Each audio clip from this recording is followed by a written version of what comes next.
Hello student, इला classes में आप सभी का स्वागत है।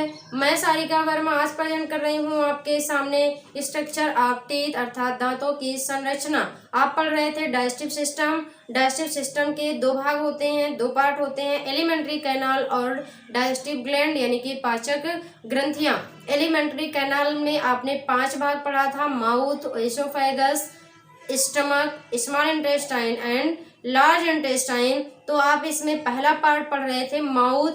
माउथ में आपने लिप पढ़ा था, उसके बाद आप टीथ पढ़ रहे थे। टीथ में आपने टीथ के प्रकार, फिर मनुष्य में किस प्रकार के दांत पाए जाते हैं, किस प्रकार के टीथ होते हैं, और जो है इनके डेंटल फार्मूला यानी कि दंत सूत्र पढ़ लिया था। आज जो है आपका टॉपिक है दांत की संरचना यानी कि स्ट्रक्चर ऑफ टीथ। तो देखिए यहाँ पे हमने स्ट्रक्चर बनाया हुआ है। दांत जो होते हैं मेनली दांत के कितने भाग होते हैं? 2 भाग होते हैं, यानी कि जो हमको दिखाई देता पूरा दांत जो हमें दिखाई देता है बाहर से, उसे हम क्या कहते हैं? क्राउन कहते हैं। उसे हम क्या कहते हैं? क्राउन कहते हैं। और जो हमारे दांत के यानी कि जिसमें हमारे दांत धंसे हुए होते हैं, जिन्हें हम गम या मसूड़ा कहते हैं, मसूड़े के अंदर दांत का जो भाग पाया जाता है उसे हम क्या कहते हैं? रूट कहते हैं। यानी कि मसूड़े के ऊपर, मसूड़े के बाहर जो भाग हमारे दांत का पाया जाता है, जो हमें दिखाई देता है, उसे हम क्राउन कहते हैं। और जो मसूड़े या गम के अंदर पाया जाता है उसे हम क्या कहते हैं? रूट कहते हैं। अब ये जो क्राउन होता है इसके भी कितने पार्ट होते हैं? कई पार्ट होते हैं। जैसे सबसे बाहर की लेयर जो होती है, जो हमें वाइट कलर में दिखाई देती है, उसे हम कहते हैं इनेमल। यानी कि दांत जो है, दांत की जो आउटर मोस्ट लेयर होती है, सबसे बाहर की लेयर जो होती है, उसे हम क्या कहते हैं? इनेमल कहते हैं। और ये इनेमल जो है ये हमारे शरीर का सबसे कठोर भाग होता है और ये चमकीला होता है, यानी कि ये दांत का चमकीला भाग होता है और हमारे पूरे शरीर का सबसे कठोर भाग होता है। और ये जो इनेमल है, इनेमल का रासायनिक नाम जो होता है वो क्या होता है? Calcium phosphate hydroxy appetite.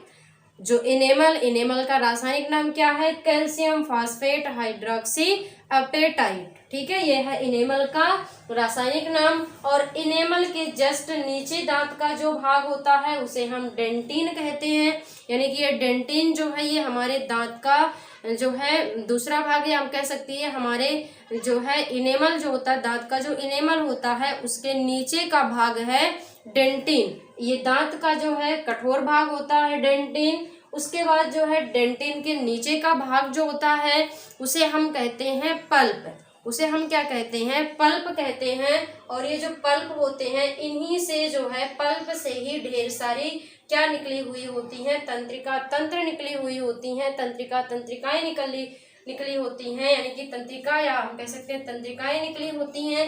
ये तंत्रिकाएं जो है जा करके मस्तिष्क का जो मेडुला ओब्लांगाटा होता है, मस्तिष्क के मेडुला ओब्लांगाटा से जुड़ी हुई होती है। और ये जो हमारा जो मसूड़ा है यानी कि गम है, और जो हमारा ये क्राउन है, इसके दोनों जहां पर एक दूसरे से जुड़े हुए होते हैं उसे हम कहते हैं सीमेंटम। यानी कि हम सीधे कह सकते हैं कि दांत और मसूड़े की मजबूती को हम क्या कहते हैं? सीमेंटम कहते हैं। ठीक है, तो ये इतने पार्ट है। एक बार फिर से देखिए, हमारे दांत जो है इसके 2 भाग होते हैं, जो बाहर की तरफ हमें दिखाई देते हैं, यानी कि जो मसूड़े के बाहर होते हैं उन्हें हम क्राउन कहते हैं, जो मसूड़े के अंदर धंसे होते हैं उन्हें हम रूट कहते हैं। क्राउन जो है इसके कई पार्ट हैं। हमारे दांत का जो सबसे आउटर मोस्ट लेयर होता है उसे हम इनेमल कहते हैं। इनेमल जो है हमारे शरीर का सबसे कठोर भाग और ये चमकीला भाग होता है। इसका जो रासायनिक नाम है वो कैल्शियम फास्फेट हाइड्रोक्सी अपेटाइट है। इनेमल के नीचे कौन सा भाग पाया जाता है? डेंटिन पाया जाता है। डेंटिन जो है ये दांत का कठोर भाग होता है। और डेंटिन के नीचे क्या पाया जाता है? पल्प पाया जाता है। और ये पल्प से जो है ढेर सारी तंत्रिकाएं निकली हुई होती हैं। ये तंत्रिकाएं जा करके मस्तिष्क के मेडुला ओब्लांगाटा से जुड़ी होती हैं। ठीक है, और इस सीमेंटम, दांत और मसूड़े की मजबूती को हम क्या कहते हैं? सीमेंटम कहते हैं। इसे जो है, ठीक है, दांत और मसूड़े की मजबूती को क्या कहते हैं? सीमेंटम कहते हैं। ठीक है, इसके बाद जो है ये आपका टीथ था, ये कंप्लीट हुआ। अब टीथ के बाद आता है आपका टंग। ठीक है, तो इसी में हम टंग भी यहीं पे बता दे रहे हैं। टीथ के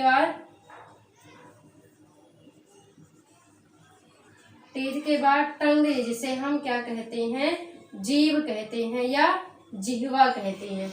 तो ये जो जीभ है या जिह्वा है, ये क्या होती है, ये जो है मोटी मांसल, ये जो है एक मोटी मांसल संरचना होती है जो हमारे माउथ के अंदर या हम कह सकते हैं बक्कल कैविटी या मुख गुहा में पाई जाती है।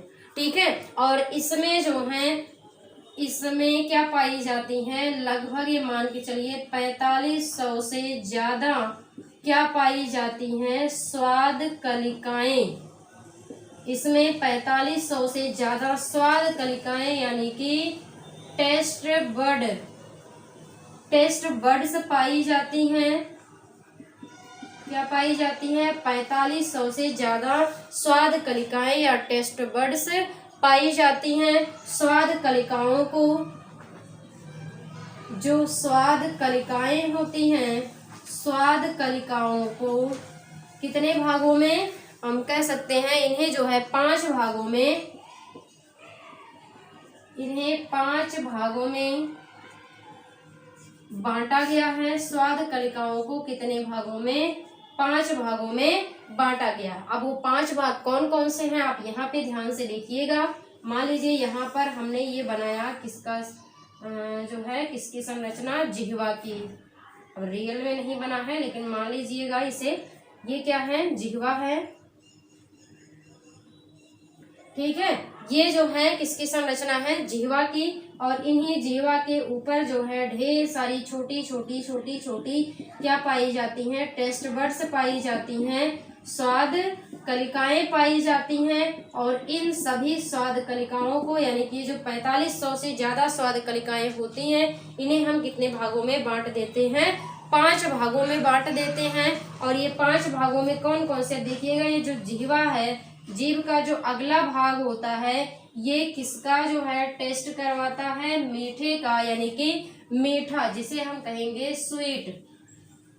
ठीक है, ये किसका जो है अनुभव करवाता है, मीठे का अनुभव करवाता है, यानी कि स्वीट का अनुभव करवाता है। स्वीट के बाद जो है आपका इसके बगल बगल में, यानी कि दोनों साइड जो है, ये किसका अनुभव करवाता है, ये नमकीन का अनुभव करवाता है, यानी कि साल्ट का। ठीक है, ये किसका अनुभव करवाता है, साल्ट, यानी कि नमकीन का अनुभव करवाता है। इसके बाद जो है यहाँ पे, इसके बाद वाला भाग जो है, ये किसका, ये जो है खट्टे का,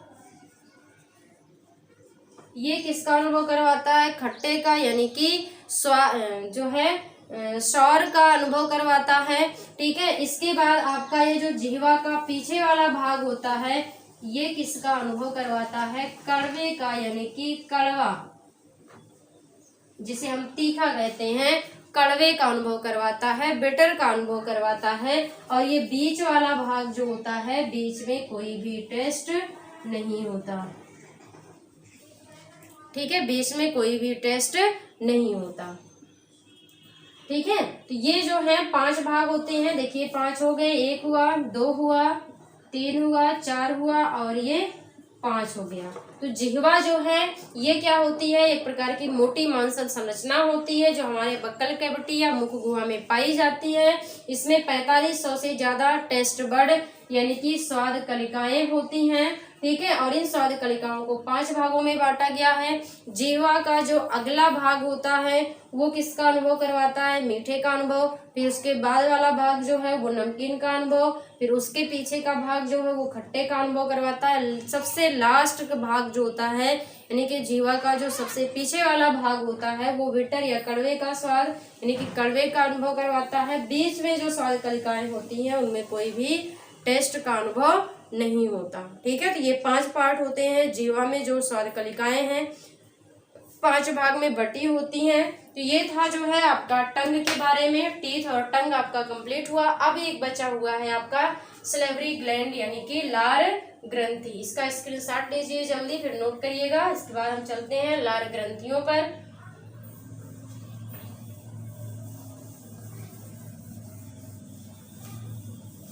अब जो है इसके बाद आप फेडिंग लिखेंगे लार ग्रंथियां यानी कि salivary glands.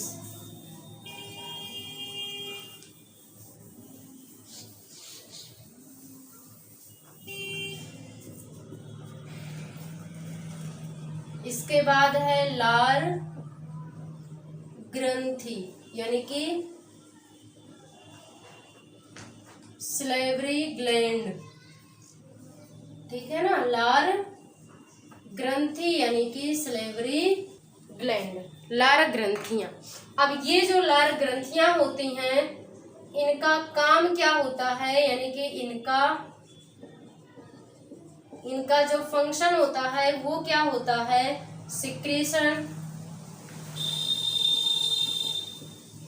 Secretion of saliva यानी कि लार का श्रवण करना। इनका काम क्या होता है, लार का श्रवण करना, सलाइवा का सिक्रीशन करना। और ये लार ग्रंथियां जो हैं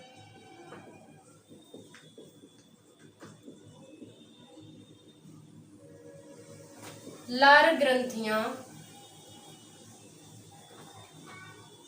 ग्रंथियां जो हैं इनकी कितनी जोड़ी, लार ग्रंथियां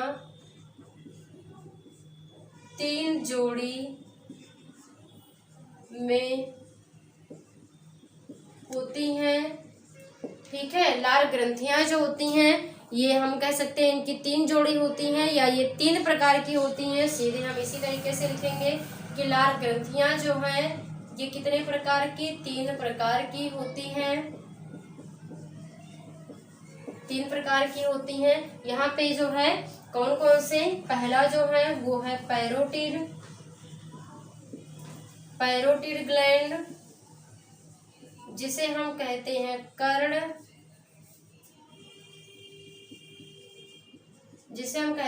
कर्ण, मूल ग्रंथि, ठीक है। और दूसरा है आपका पैरोटिड ग्लैंड और दूसरा जो है वो है आपका सबलिंगुअल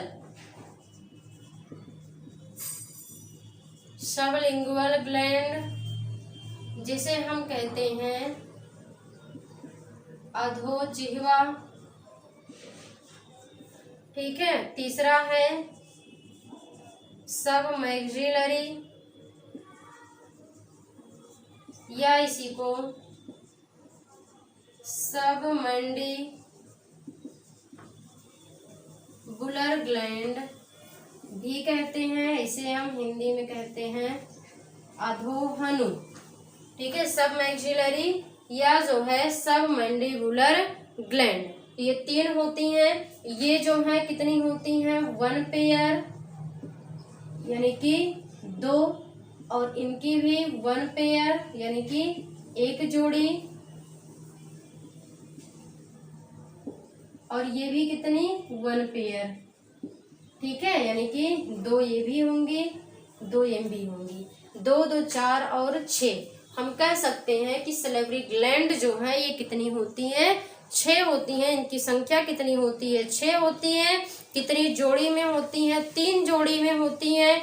कौन कौन से, पैरोटिड ग्लैंड, सबलिंगुअल और सब मैक्सिलरी या सब मैंडिबुलर ग्लैंड, कर्णमूल ग्रंथि, अधोजिह्वा और अधोहनु, ठीक है। ये जो आपका पैरोटिड ग्लैंड है ये जो है कैसी होती है, ये सबसे बड़ी क्या है, लार ग्रंथि है। और ये जो है ये सबसे छोटी लार ग्रंथि। सबसे बड़ी लार ग्रंथि कौन सी होती है, कर्णमूल ग्रंथि यानी कि पैरोटिड ग्लैंड। और सबसे छोटी लार ग्रंथि कौन सी होती है, सब मैक्सिलरी या सब मैंडिबुलर ग्लैंड यानी कि अधोहनु जो होती है ये सबसे छोटी होती है। अब ये जो कर्णमूल ग्रंथि है, पैरोटिड ग्रंथि है, इसके नाम से ही पता चल रहा है कर्णमूल। और आप जानते हैं संख्या इनकी कितनी होती है, 2। कर्णमूल मतलब कान, कर्ण मीन्स होता है कान। तो ऐसे ही आप याद रख लीजिए कि कर्णमूल ग्रंथि जो है ये कहाँ पाई जाती है, ये जो हमारे दोनों कान होते हैं दोनों कान के नीचे पाई जाती है, यानी कि यहाँ पर पाई जाती है 2, एक इस साइड और एक इस साइड यानी कि दोनों कान के नीचे पाई जाती है। ये कहाँ पाई जाती है? ये कान के नीचे उपस्थित होती है। ये कहाँ? दोनों कान के नीचे उपस्थित होती है। और जो अधो जिह्वा, इसके नाम से भी जिह्वा इसमें लगा, जिह्वा मतलब जीव, अधो जिह्वा, जिह्वा से आप याद रख लीजिएगा कि जो हमारा जिह्वा है, जिह्वा के नीचे पाई जाती है। ये जिह्वा के नीचे यानी कि पश्च भाग में। तो इसमें हम लिख लेंगे जिह्वा के नीचे पश्च भाग में उपस्थित, यानी कि ये पश्च भाग में जो है जिह्वा के नीचे उपस्थित होती है। अब देखिए अधोहनु, ये थोड़ा जो है नाम से नहीं याद कर पाएंगे, लेकिन इंग्लिश नाम अगर आप देखेंगे आ रहा है सब मैक्सिलरी, सब मैंडिबुलर। तो मैंडिबल जो है ये आपका जो निचला जबड़ा होता है उससे संबंधित होता है। तो इसे आप याद रख लेंगे कि अधोहनु जो है ये हमारा जो निचला जबड़ा है, निचले जबड़े के पश्च भाग में पाया जाता है। यानी कि ये निचला जबड़ा जो है निचले जबड़े के पश्च भाग में, यानी कि यहाँ पर ये अंदर की तरफ पाया जाता है। तो आप इसमें लिख लेंगे कि ये जो है कहाँ पर? निचले जबड़े के, ये कहाँ पाया जाता है? निचले जबड़े के पश्च भाग में पाया जाता है। ये कहाँ पाया जाता है? निचले जबड़े के पश्च भाग में पाया जाता है। तो ये थे लार ग्रंथियां। लार ग्रंथियां कितनी जोड़ी होती हैं? 3 जोड़ी होती हैं। पैरोटिड, सब मैक्सिलरी, सब जो है लिंगुअल, और सब मैक्सिलरी या सब मैंडिबुलर, यानी कि कर्णमूल, अधोजिह्वा और अधोहनु। कर्णमूल जो है ये सबसे बड़ी लार ग्रंथि होती है और ये दोनों कान के नीचे पाई जाती है। जो अधोजिह्वा है ये जिह्वा के नीचे पश्च भाग में पाई जाती है, इनकी संख्या 2 होती है। और अधोहनु जो है इनकी भी संख्या 2 होती है, यानी कि 1 जोड़ी। और ये कहाँ पाई जाती है? ये निचले जबड़े के पश्च भाग में पाई जाती है और ये सबसे छोटी लार ग्रंथि होती है। इन सभी लार ग्रंथियों का काम क्या होता है? लार का सिक्रीशन करना, यानी कि लार का श्रवण करना। ठीक है। और लार जो होता है, लार यानी कि सेलाइवा, सेलाइवा जो है इसका पीएच मान जो होता है वो कितना होता है? 6.5 to 6.8। ठीक है। इनका पीएच मान कितना होता है? 6.5 to 6.8, यानी कि लार का पीएच मान जो होता है वो 6.5 से लेकर के 6.8 के बीच में होता है। और लार में जो है क्या क्या चीजें पाई जाती हैं? तो लार जो है, लार में 99% जो है क्या पाया जाता है? वाटर पाया जाता है, यानी कि जल पाया जाता है। कितने परसेंट? 99%। और 1% जो है, यानी कि 1% जो है इसमें क्या पाए जाते हैं? आयन पाए जाते हैं। आयन में कौन कौन से आयन होते हैं? आपका कैल्शियम आयन होता है, सोडियम आयन होता है, यानी कि कैल्शियम आयन, सोडियम आयन और पोटेशियम आयन ये पाए जाते हैं। आयन्स होते हैं। और जो है क्या होते हैं? आयन्स हम लिखेंगे क्योंकि एक नहीं होते, कुछ आयन्स होते हैं जैसे कैल्शियम आयन, सोडियम आयन और पोटेशियम आयन। और क्या होते हैं? कुछ एंजाइम होते हैं। एंजाइम में कौन कौन से enzyme? Ptyalin enzyme, ptyalin enzyme होता है, म्यूसिन, म्यूसिन और लाइसोजाइम एंजाइम। ठीक है। ये एंजाइम होते हैं, यानी कि जो हमारा लार है, ये लार ग्रंथियां जो है इनका काम क्या होता है? लार का सिक्रीशन करना, लार का श्रावण करना। और लार का पीएच मान कितना होता है? 6.5 to 6.8, यानी कि 6.5 से लेकर के 6.8 होता है। और ये जो लार है, लार में कौन कौन सी चीजें पाई जाती हैं? तो लार जो है इसमें क्या पाया जाता है? 99% क्या होता है? वाटर होता है, अर्थात जल होता है। 1% में कुछ आयंस होते हैं। आयंस में कौन कौन से ion? Calcium ion, sodium ion और पोटेशियम आयन होते हैं। और कुछ एंजाइम्स होते हैं। एंजाइम्स में कौन कौन से एंजाइम? टायलिन एंजाइम, उसके बाद म्यूसिन एंजाइम, और लाइसोजाइम एंजाइम। ये 3 प्रकार के एंजाइम लार में पाए जाते हैं। तो इसको आपको याद रखना है, लार में कौन से एंजाइम, 3 प्रकार के एंजाइम टायलिन, म्यूसिन और लाइसोजाइम एंजाइम पाए जाते हैं। अब यहाँ पे देखिए जो टायलिन एंजाइम है, टायलिन एंजाइम, ये किसका, ये जो है टायलिन एंजाइम जो है ये स्टार्च क्या है, एक कार्बोहाइड्रेट है। स्टार्च जिसको आप मंड कहते हैं, ये कैसा है, ये क्या है, कार्बोहाइड्रेट। यानी कि ये जो टायलिन एंजाइम है, टायलिन एंजाइम क्या करता है, स्टार्च यानी कि कार्बोहाइड्रेट का क्या करता है, ये कार्बोहाइड्रेट को किसमें बदल देता है, ये कार्बोहाइड्रेट को बदलता है माल्टोज में।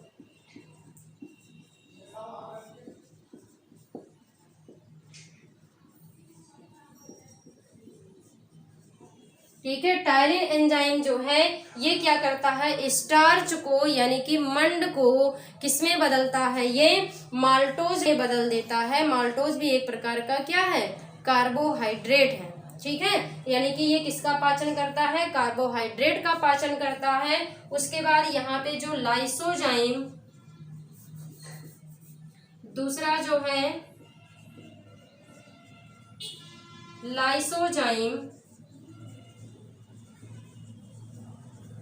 लाइसोजाइम एंजाइम, ये क्या करता है, भोजन के साथ आए हुए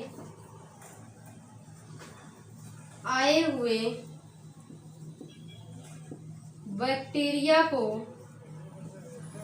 नष्ट करता है। ये क्या करता है कि भोजन के साथ में जो बैक्टीरिया आ जाते हैं, उन बैक्टीरिया को ये नष्ट करने का काम करता है। कौन, लाइसोजाइम एंजाइम। और ये जो म्यूसिन एंजाइम है, म्यूसिन एंजाइम जो है ये क्या है, ये लार का चिपचिपापन है, या सीधे हम कह सकते हैं यह लार को चिपचिपा बनाता है। ये जो है ये किसको, लार को चिपचिपा बनाता है। और ये लार को जो चिपचिपा बनाता है वो इन्हीं के कारण कैल्शियम आयन, सोडियम आयन और पोटेशियम आयन की उपस्थिति में ही जो है ये म्यूसिन एंजाइम क्या करता है, लार को कैसा बनाता है, चिपचिपा बनाता है। तो ये था आपका लार ग्रंथियां।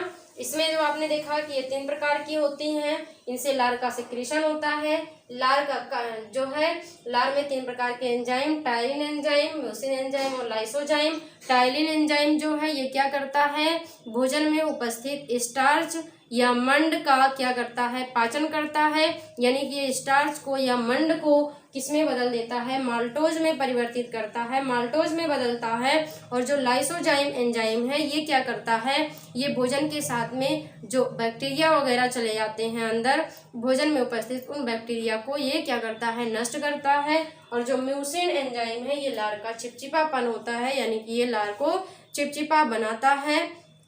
किसकी उपस्थिति में, आयंस की उपस्थिति में। आयंस के कारण सोडियम, पोटेशियम और जो कैल्शियम आयन होते हैं, इन्हीं के कारण जो है लार को म्यूसिन एंजाइम क्या करता है, ये चिपचिपा बनाता है। ठीक है, ये था आपका लार ग्रंथियां। तो आप जो है माउथ कंप्लीट हो गया, और एक पाचक ग्रंथि, लार ग्रंथि जो थी पहली ग्रंथि, वो भी आपका कंप्लीट। ठीक है, अब इसके बाद हम आएंगे एलिमेंट्री कैनाल का जो दूसरा पार्ट है, जिसे हम ओइसोफेगस कहते हैं, उस पर। तो इसका जल्दी से स्क्रीनशॉट लीजिए और नोट करिएगा इसे। चलिए अब देखते हैं इसका जो दूसरा पार्ट है।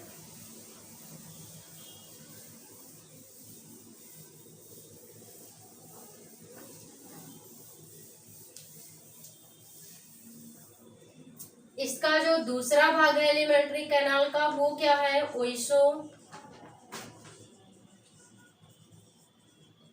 ओइसोफेगस, जिसे हम हिंदी में कहते हैं ग्रास नली, या इसी को हम फूड पाइप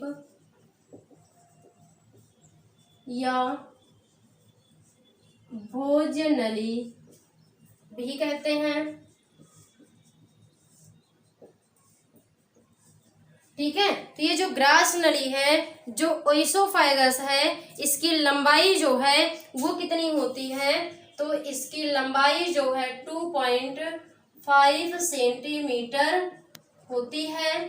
ठीक है, और इसका कार्य जो है, इसका कार्य क्या होता है? तो इसका काम होता है भोजन को, भोजन ना कह करके हम क्या कहेंगे? बोलस कहेंगे। हमने पहले ही बताया था कि भोजन जब हम ग्रहण करते हैं, यानी कि जब हम फूड को खाते हैं, भोजन को खाते हैं, और खाने के बाद माउथ में जब हमारे टीथ और जिह्वा ये दोनों मिल करके, यानी कि टीथ जो है उसको चीर फाड़ करके छोटे छोटे टुकड़ों में बना करके उसमें जिह्वा क्या करता है? जिह्वा के द्वारा लार मिलाया जाता है। यानी कि हमारे भोजन जब हमारे माउथ में भोजन में, यानी कि जब भोजन छोटे छोटे टुकड़ों में टूट करके लार में मिल जाता है एकदम से, तब उसे भोजन को हम क्या कहते हैं? बोलस कहते हैं। तो यहाँ पे इसका कार्य जो है वो क्या होता है? बोलस को, या हम सीधे लिखेंगे भोजन को माउथ से, मुख से आमाशय तक पहुंचाना। ठीक है, इसका काम क्या होता है? बोलस को या भोजन को माउथ से लेकर के कहाँ तक?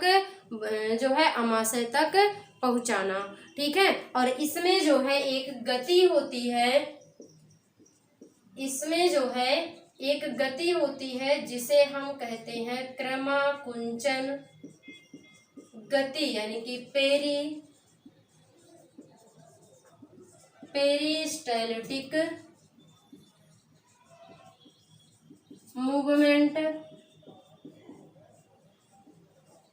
होती है। ओइसोफेगस जो है, ग्रास नली जो है, इसमें क्रमाकुंचन गति यानी कि पेरिस्टाल्टिक मूवमेंट होती है, जिसके द्वारा भोजन जो है वो ऊपर से नीचे की तरफ धीरे धीरे खिसकता है, यानी कि जिसके द्वारा भोजन जो है वो माउथ से कहाँ पहुंच जाता है? हमारे आमाशय में पहुंच जाता है, हमारे स्टमक में पहुंच जाता है। और एक चीज आपको याद रख लेना है कि जो ये ग्रास नली होती है, इसमें जो है भोजन का पाचन, इसमें जो है भोजन का पाचन नहीं होता है, क्योंकि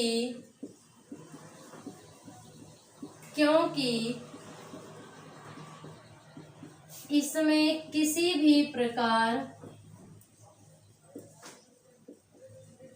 के पाचक एंजाइम, क्योंकि इसमें किसी भी प्रकार के पाचक एंजाइम उपस्थित नहीं होते हैं। तो ये आपको याद रख लेना है। कभी कभी पूछा जाता है कि एलिमेंट्री कैनाल या आहार नल का ऐसा कौन सा भाग है जहां पर भोजन का पाचन नहीं होता है? तो आपको याद रखना है आहार नली का ऐसा कौन सा भाग? ओइसोफेगस है, जहां पर भोजन का पाचन नहीं होता। इनमें भोजन का पाचन क्यों नहीं होता? क्योंकि ओइसोफेगस या ग्रास नली में कोई भी पाचक एंजाइम नहीं पाए जाते हैं। ठीक है, और ये जो क्या है आपका ओइसोफेगस है, इसमें एक प्रकार की गति पाई जाती है जिसे हम कहते हैं पेरिस्टाल्टिक मूवमेंट। ठीक है, क्रमाकुंचन गति। इसकी लंबाई जो है वो कितनी होती है? 25 सेंटीमीटर होती है। ठीक है, इसकी मोटाई भी आप लिख लेंगे।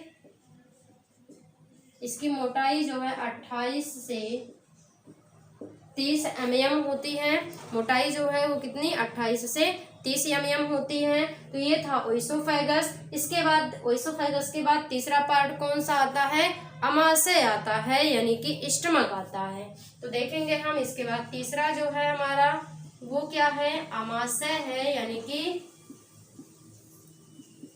स्टमक है। ठीक है, तीसरा है आमाशय यानी कि स्टमक। ठीक है, तो देखिए स्टमक जो है, आमाशय जो है, इसका पहले हम यहाँ पे स्ट्रक्चर बनाते हैं। थोड़ा सा देखें पहले।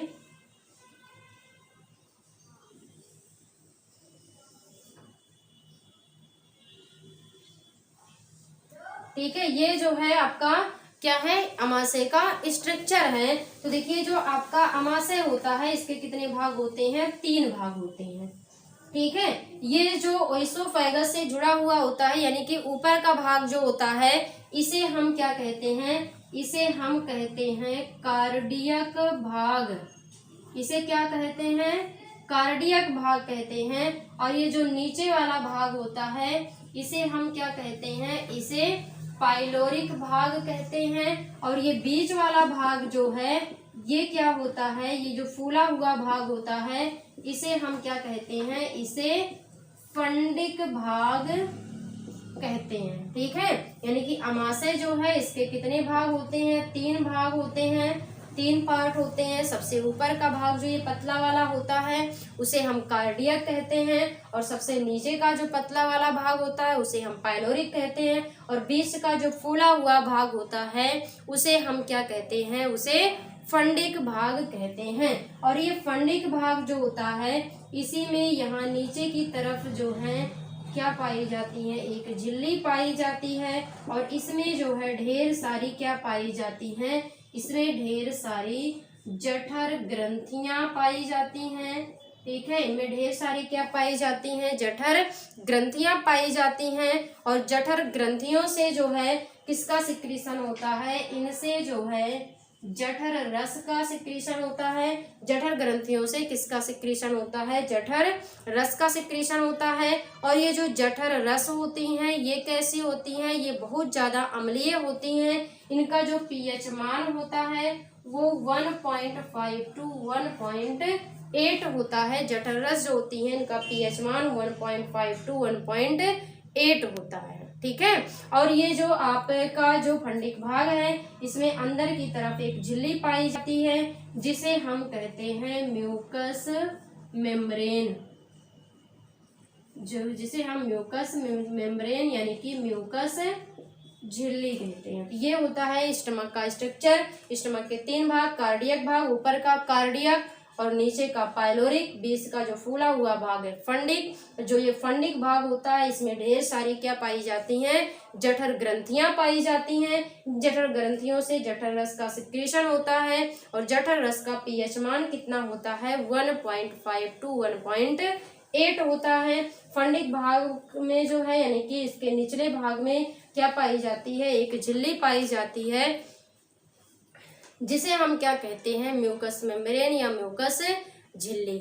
ये म्यूकस झिल्ली का काम क्या होता है, ये हमारे स्टमक को जो है जठर रस के प्रभाव से बचाता है। आप देख रहे हैं जठर रस जो है ये कितना ज्यादा अम्लीय होता है, 1.5 to 1.8 होता है इसका पीएच मान, यानी कि बहुत ज्यादा अम्लीय होता है। तो बहुत ज्यादा अम्लीय होने के कारण जो है इसका प्रभाव हमारे अमाशय पर यानी कि स्टमक की वाल पर भी पड़ सकता था, यानी कि स्टमक की वाल जो है वो कट सकती है, फट सकती है, जो कुछ भी।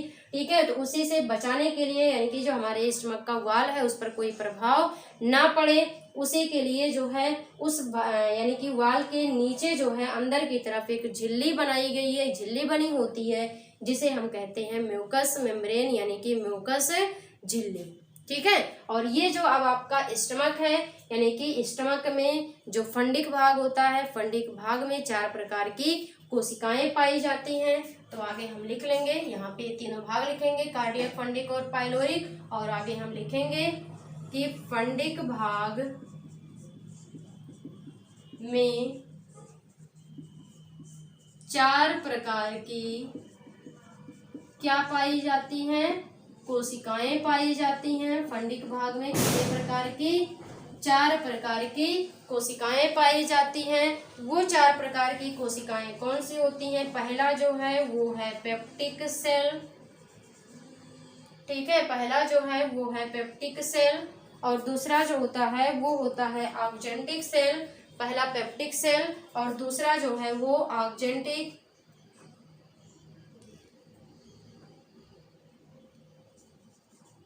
दूसरा है oxyntic cell, peptic cell, oxyntic cell. और तीसरा होता है म्यूकस नेक सेल। और चौथा होता है अर्जेंटा। चौथा जो है वो होता है अर्जेंटा फिन सेल। पेप्टिक सेल, उसके बाद ऑक्जेंटिक सेल, और जो तीसरा है म्यूकस नेक सेल, और चौथा जो है वो है अर्जेंटा फिन सेल। ठीक है, अर्जेंटाफिन सेल। यहाँ पे देखिए जो आर्जेंटिक सेल है इससे जो है किसका सिक्रीशन होता है, HCl का सिक्रीशन। इससे किसका सिक्रीशन होता है, HCl का सिक्रीशन होता है। ठीक है, म्यूकस नेक सेल जो है, ये म्यूकस नेक सेल जो होती है ये क्या करती है, ये जो है हमारे जो स्टमक का वाल है उसको जो है जठर रस के प्रभाव से बचाती है। यहीं पे हम बता दे रहे हैं कि म्यूकस नेक सेल जो है ये जो है स्टमक के वाल को, स्टमक के वाल को जठर रस के प्रभाव से बचाती है। ठीक है, इसी में हम म्यूकस नेक सेल जो है इसी में हम लिख सकते हैं कि जो है यह एक प्रकार की क्या होती है, झिल्ली होती है। यह एक प्रकार की झिल्ली होती है, यानी कि म्यूकस नेक सेल जो है ये एक प्रकार की झिल्ली होती है जो हमारे स्टमक के वाल को जठर रस के प्रभाव से बचाती है। ठीक है, उसके बाद जो अर्जेंटाफिन सेल है इससे जो है कुछ हार्मोन का सिक्रीशन होता है, उसे अभी हम आगे बताएंगे। ठीक है, तो यहाँ पे देखिए हमने क्या बताया कि अमाशय के 3 भाग होते हैं, कार्डियक, फंडिक और पाइलोरिक। फंडिक भाग में 4 प्रकार की कोशिकाएं पाई जाती हैं। वो 4 प्रकार की कोशिकाएं कौन कौन सी हैं, पहला जो है वो है आपका पेप्टिक सेल, और दूसरा जो है वो है आर्जेंटिक सेल, और तीसरा है म्यूकस नेक सेल, चौथा है अर्जेंटाफिन सेल। इसमें से आप जो आर्जेंटिक सेल है इसको भी जान लीजिए। आर्जेंटिक सेल जो है ये क्या करता है, HCl का सिक्रीशन करता है, यानी कि इससे HCl का सिक्रीशन होता है। म्यूकस नेक सेल जो है ये क्या करता है, ये जो है म्यूकस नेक सेल जो है ये एक प्रकार की मेम्ब्रेन है, एक प्रकार की झिल्ली होती है जो हमारे स्टमक के वाल को जठरस यानी कि गैस्ट्रिक जूस के प्रभाव से बचाती है। ठीक है, अर्जेंटाफिन सेल जो है इससे कुछ हार्मोन का सिक्रीशन होता है, वो हार्मोन अभी आगे हम बताते हैं। अब एक एक करके हम यहाँ देखेंगे। पहला जो है हमारा पेप्टिक सेल। पेप्टिक सेल जो है इसमें जो है कुछ प्रकार की सब सेल पाई जाती हैं, तो पहले इतना आप स्क्रीनशॉट लीजिए, उसके बाद फिर हम आगे एक एक सेल बताते हैं।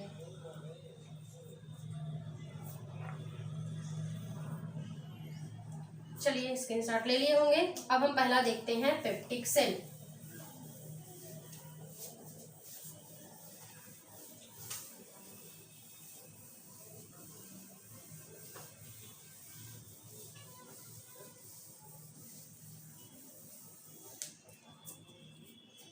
पहला सेल है पेप्टिक सेल।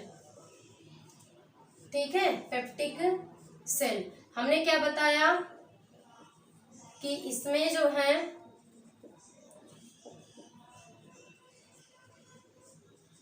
कुछ सब सेल पाई जाती हैं। इसमें जो है कुछ क्या पाई जाती है, सब सेल पाई जाती हैं, यानी कि उप कोशिकाएं पाई जाती हैं। कौन कौन सी, या सीधे कुछ के बजाय हम 3 लिख सकते हैं, उसके बजाय हम यहाँ पे 3 लिख सकते हैं कि 3 जो है उप कोशिकाएं यानी कि सब सेल पाई जाती हैं। कौन कौन से हैं, पहला जो है वो है गैस्ट्रिक लाइपेज। पहला जो है वो क्या है, गैस्ट्रिक लाइपेज। ठीक है, गैस्ट्रिक लाइपेज जो है इसमें हम लिखेंगे कि यह एक प्रकार का क्या है, यह एक प्रकार का एंजाइम है जो क्या करता है, फैट यानी कि वसा का क्या करता है, पाचन करता है। फैट का, वसा का क्या करता है, पाचन करता है। यानी कि ये क्या करता है, वसा जो है, फैट जो है, ये वसा को यानी कि फैट को किसमें बदल देता है, फैटी एसिड। फैटी एसिड यानी कि वसीय अम्ल और ग्लिसरॉल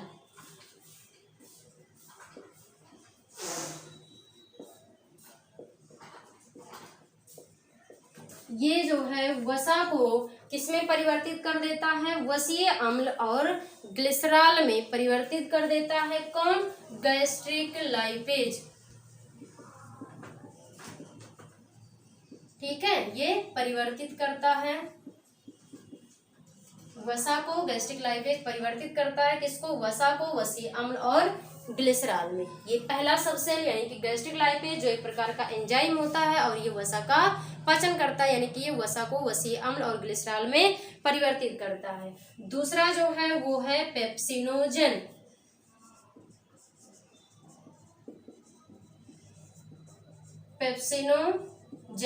पेप्सिनोजन जो है ये एक प्रकार की उपकोशिका है, एक प्रकार का सबसेल है। ये क्या करता है, पेप्सिनोजन जो है यह HCl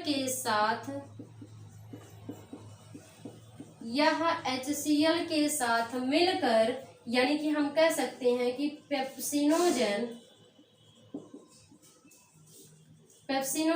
प्लस HCl जो है ये मिल करके क्या बनाता है, पेप्सिन बनाता है। पेप्सिन एंजाइम मिलकर जो है क्या बनाता है, यह जो है HCl के साथ मिलकर, यानी कि पेप्सिनोजन प्लस HCl मिलकर पेप्सिन एंजाइम का क्या करते हैं, निर्माण करते हैं। ठीक है, और ये पेप्सिन जो है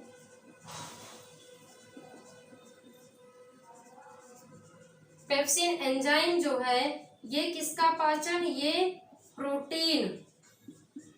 ये किसका पाचन करता है, प्रोटीन का पाचन करता है। यानी कि ये जो है प्रोटीन को जो है ये किस में बदलता है, पेप्टोन प्लस पेप्टाइड में परिवर्तित करता है। ठीक है, ये पेप्सिनोजन जो है ये किसके साथ में, HCl के साथ में मिल करके क्या बनाता है, पेप्सिन एंजाइम बनाता है। और पेप्सिन एंजाइम जो है ये किसका पाचन करता है, ये प्रोटीन का पाचन करता है, यानी कि ये प्रोटीन को पेप्टोन और पेप्टाइड में परिवर्तित करता है। ठीक है, इसके बाद जो है तीसरा जो है वो आता है प्रोरेनिन। तीसरा जो है वो क्या है, वो है प्रोरेनिन। और ये प्रोरेनिन प्लस HCl, प्रोरेनिन भी HCl के साथ मिल करके क्या बनाता है, रेनिन एंजाइम।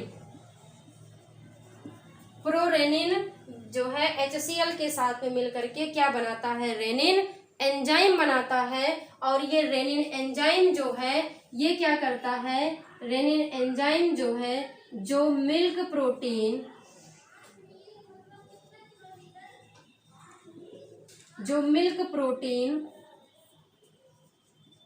का क्या करता है, पाचन करता है।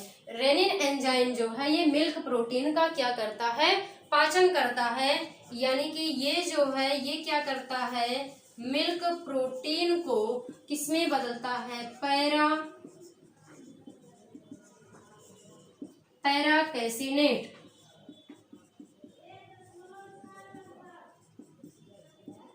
ये जो है पैराकैसिनेट में परिवर्तित करता है। ठीक है, रेनिन एंजाइम जो है ये मिल्क प्रोटीन को किसमें बदलता है, पैराकैसिनेट नहीं बल्कि कैल्शियम पैराकैसिनेट में बदलता। फिर से लिख दे रहे हैं यहाँ पे इसको, ये जो है इसे कैल्शियम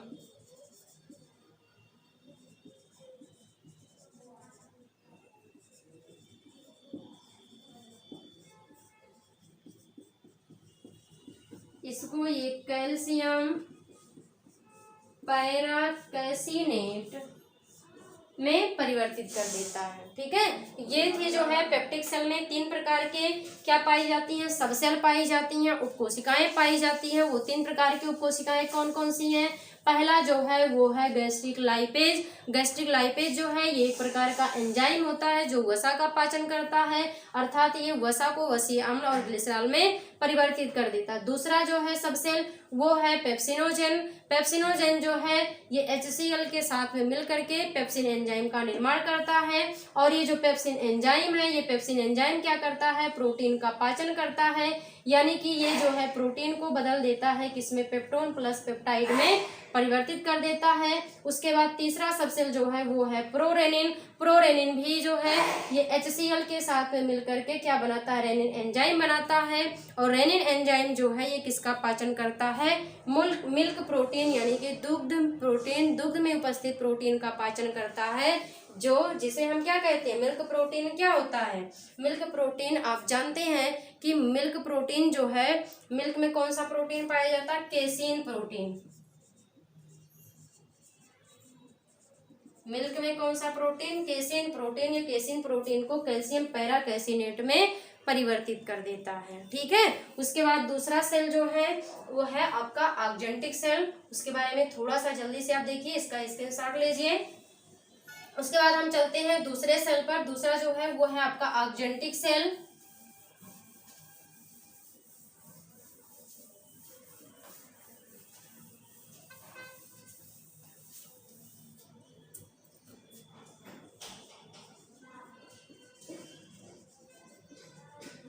दूसरा है ऑक्जेंटिक सेल।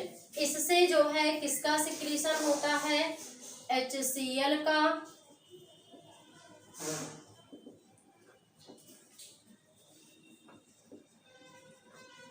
ये जो है किसका सिक्रीशन, HCl का सिक्रीशन करता है।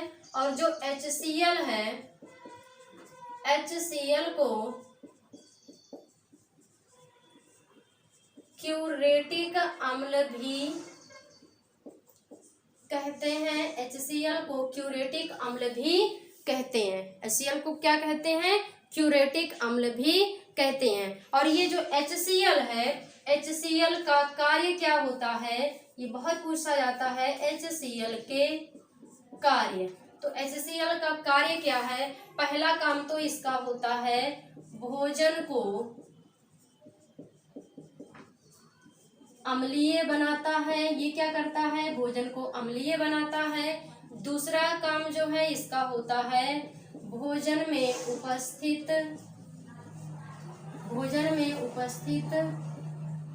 हानिकारक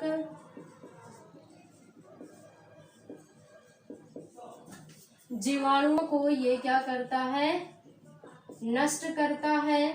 ठीक है, तीसरा काम जो है इसका, ये भोजन को सड़ने से, या भोजन को यानी कि अमाशय में भोजन को सड़ने से क्या करता है, बचाता है। अमाशय में जो है, कहाँ पे, अमाशय में, ये जो है अमाशय में भोजन को सड़ने से बचाता है। ठीक है, तो ये HCl के काम होते हैं, भोजन को अम्लीय बनाना, भोजन में उपस्थित हानिकारक जीवाणुओं को नष्ट करना, और ये क्या करता है, भोजन को सड़ने से बचाता है। ठीक है, उसके बाद तीसरा आपका आएगा, दूसरा था ये ऑक्जेंटिक सेल, और तीसरा जो है वो है म्यूकस नेक सेल। तीसरा जो है वो क्या है, म्यूकस नेक सेल। म्यूकस नेक सेल जो है ये क्या है, यह अमाशय की आंतरिक झिल्ली है। यह अमाशय की आंतरिक झिल्ली है। ये क्या करती है, ये जो है अमाशय को HCl के प्रभाव से बचाती है। ये क्या करती है, अमाशय को, यह अमाशय को जठर रस जिसे हम गैस्ट्रिक जूस, जठर रस के प्रभाव से बचाती है। ये अमाशय को क्या करती है, जठर रस के प्रभाव से बचाती है। ठीक है, अब इसके बाद तीसरा जो है, तीसरा आपका क्या है, अर्जेंटाफिन सेल। अर्जेंटाफिन सेल तीसरा आपका है अर्जेंटाफिन सेल। तो इससे जो है अर्जेंटाफिन सेल जो है, इससे क्या होता है, इससे 4 प्रकार के हार्मोन का, इससे 4 प्रकार के हार्मोन का सिक्रीशन होता है। अर्जेंटाफिन सेल जो है इससे कितने प्रकार के, 4 प्रकार के हार्मोन का सिक्रीशन होता है। 4 प्रकार के हार्मोन में कौन कौन से हैं? पहला जो है वो है हिस्टामिन हार्मोन, पहला है हिस्टामिन हार्मोन और दूसरा हिस्टामिन हार्मोन, और दूसरा जो है वो है सेरोटोनिन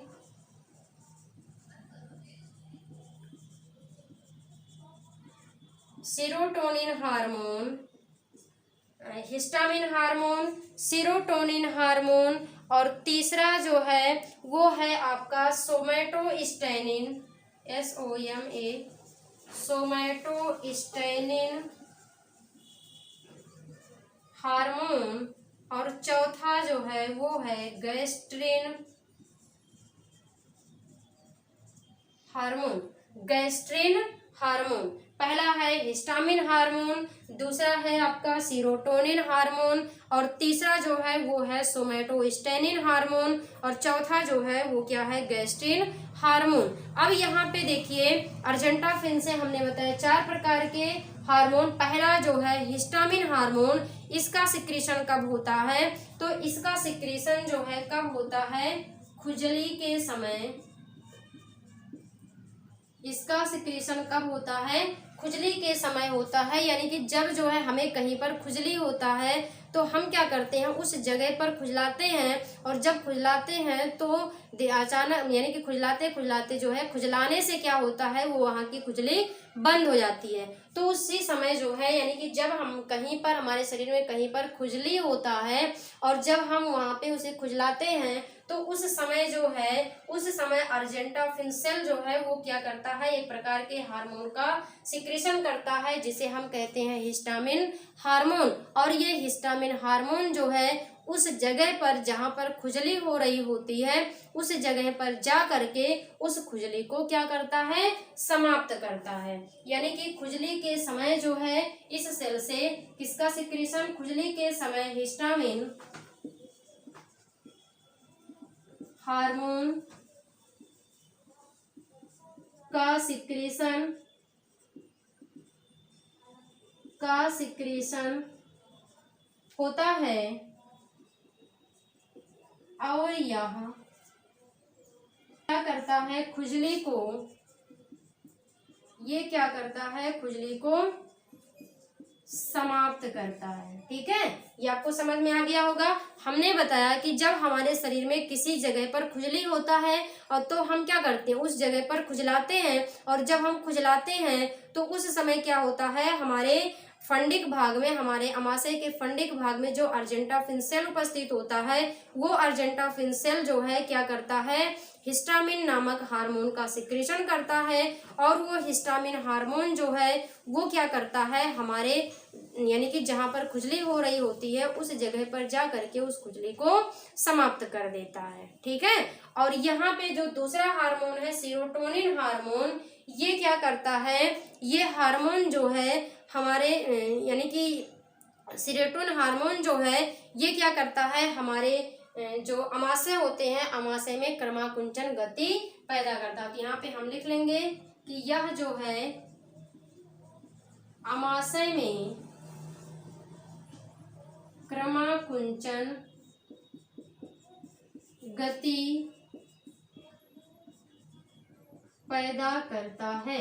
जो हमारा सीरोटोनिन हार्मोन होता है, सीरोटोनिन हार्मोन का सिक्रीशन भी किससे होता है, अर्जेंटाफिन सेल से होता है। और ये सीरोटोनिन हार्मोन जो है ये क्या करता है, ये हमारे अमाशय में, हमारे स्टमक में पेरिस्टाल्टिक मूवमेंट यानी कि क्रमाकुंचन गति पैदा करता है।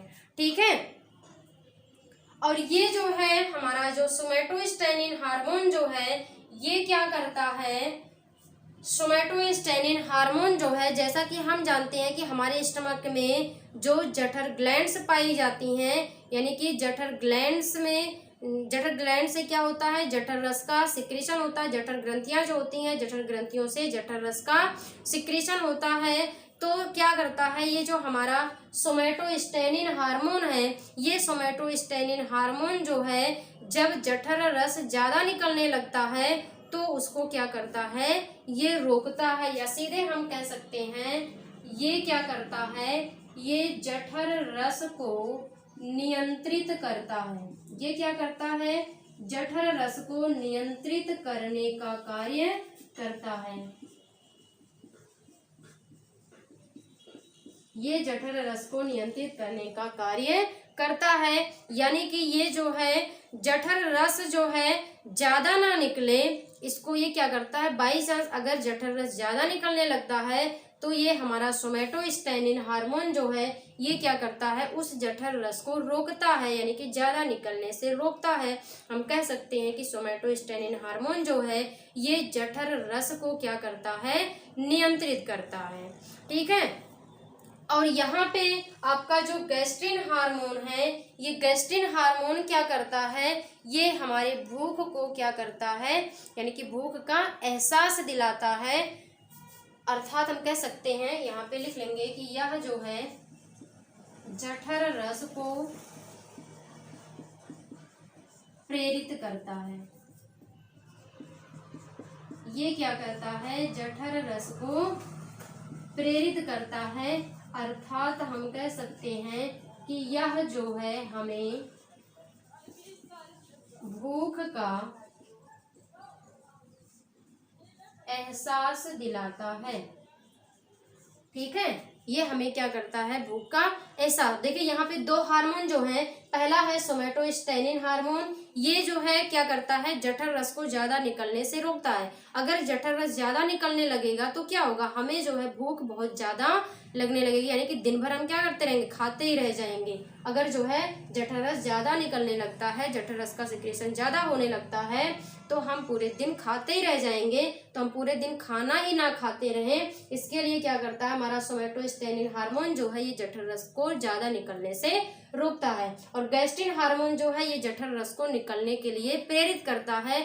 अगर जो है हमारे जठर ग्रंथियों से जठर रस ना निकले, हमारे आमाशय में जठर रस ना रहे अगर, तो क्या होगा, हमें भूख का एहसास नहीं होगा, यानी कि भूख नहीं लगेगी। तो ये जो गैस्ट्रिन हार्मोन है ये क्या करता है, जठर रस को निकलने के लिए ये क्या करता है, प्रेरित करता है, या हम कह सकते हैं कि ये क्या करता है, भूख का एहसास कराता है। तो ये थे आपके 4 प्रकार के सेल, पेप्टिक सेल, उसके बाद दूसरा ऑक्जेंटिक सेल, तीसरा म्यूकोसनेक सेल और चौथा अर्जेंटाफिन सेल। अर्जेंटाफिन सेल से हमने बताया 4 प्रकार के हार्मोन का सिक्रीशन होता है, histamine hormone, serotonin hormone, somatostatin hormone और गैस्ट्रिन हार्मोन। ये जो हिस्टामिन हार्मोन है ये हमने बताया कि जब हमारे शरीर में कहीं पर खुजली होता है तो उस समय जो है हिस्टामिन हार्मोन का सिक्रीशन होता है, और ये हिस्टामिन हार्मोन जो है उस जगह पर जा करके उस खुजली को समाप्त कर देता है। दूसरा जो है सीरोटोनिन हार्मोन, ये हमारे आमाशय में क्रमाकुंचन गति को पैदा करता है, यानी कि हमारे एलिमेंट्री कैनाल में अगर क्रमाकुंचन गति ना हो तो भोजन जो है वो आगे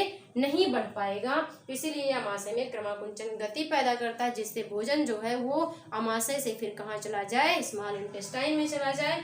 उसके बाद सोमैटोस्टेनिन हार्मोन जो है ये जठर रस को नियंत्रित करने का कार्य करता है, यानी कि ये हम सीधे कह सकते हैं सिंपल भाषा में कि ये जठर रस को ज्यादा निकलने से रोकता है। उसके बाद गैस्ट्रिन हार्मोन जो है ये जठर रस को निकलने के लिए प्रेरित करता है।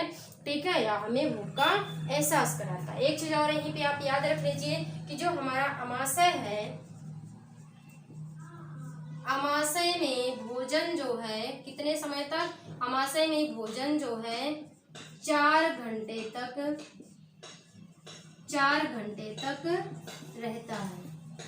ठीक है, आमाशय में भोजन कितने देर तक, 4 घंटे तक रहता है। और हमने देखा कि माउथ जो है, माउथ में किस चीज का पाचन होता है, कार्बोहाइड्रेट का डाइजेशन होता है। और जो हमारा स्टमक है, स्टमक में किस चीज का डाइजेशन, तो स्टमक में जो है वसा का यानी कि फैट का और प्रोटीन का डाइजेशन होता है। फैट का डाइजेशन जो है किसके द्वारा, गैस्ट्रिक लाइपेज के द्वारा।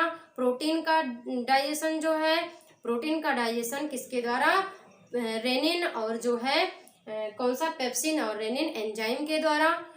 ठीक है, तो हमने देखा कि 3 यानी कि कार्बोहाइड्रेट, प्रोटीन और वसा, तीनों का जो है आधा पाचन हो चुका, यानी कि हमारे स्टमक में आते आते भोजन जो है, यानी कि हमारे स्टमक में भोजन जो है आधा पच चुका होता है। तो उस आधे पचे हुए भोजन को हम क्या कहते हैं, उस आधे पचे हुए भोजन को हम क्या कहते हैं, काइम कहते हैं। यानी कि हमारे आमाशय में जब जो है भोजन आधा पच जाता है तो उस समय उस भोजन को हम क्या कह देते हैं, काइम कहते हैं। बोलस हमने देखा कि जब कार्बोहाइड्रेट का पाचन हो जाता है तो उसे हम बोलस कहते हैं।